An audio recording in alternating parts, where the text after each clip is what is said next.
Hello and welcome to this second video of my short ones on the extract from chapter 1 of Dr. Jekyll and Mr. Hyde. Street after street and all the folks asleep. Street after street, all lighted up as if for a procession and all as empty as a church.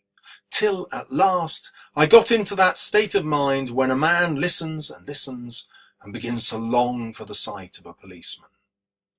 So let's analyse it here. The simile comparing the city to an empty church ensures that his readers become aware of his symbolism, which attacks their Christian faith. He suggests the church is empty because science has shown there is no God. Of course, his readers who are overwhelmingly Christian will turn against Stevenson himself if they suspect he too is an atheist. However, he does want his readers to realise that Enfield's reference to the church contrasts with the corruption of the outwardly respectable gentleman in Victorian London. It's Enfield's corruption and hypocrisy which Stevenson wishes to attack. And you'll remember that corruption is in my first video, which talked about him being to the end of the world. Go back and watch it if you haven't seen it. But Stevenson's secondary desire is to suggest that God is dead, and the emptiness of the church reflects this. Okay, let's jump in and look at the words that I've put in bold that will be relevant whatever your essay. So in any passage that you get given, it's guaranteed to be a simile. Don't forget to name it when you're quoting it.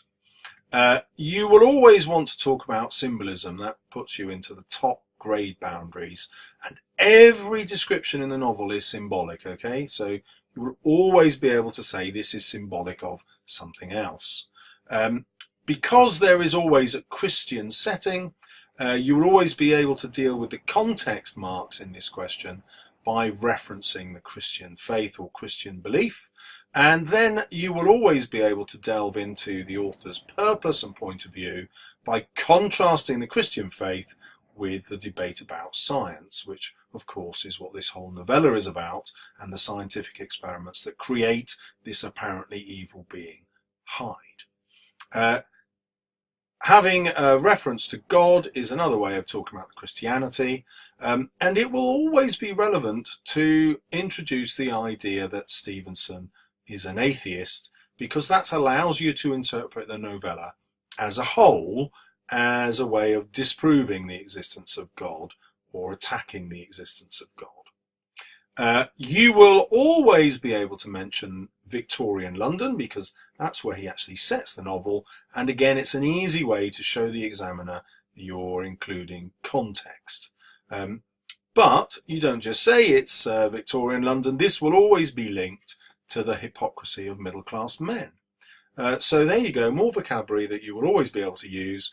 Hopefully I've shown you how to talk about the context when you're writing about your quotations. Good luck, look out for the next video.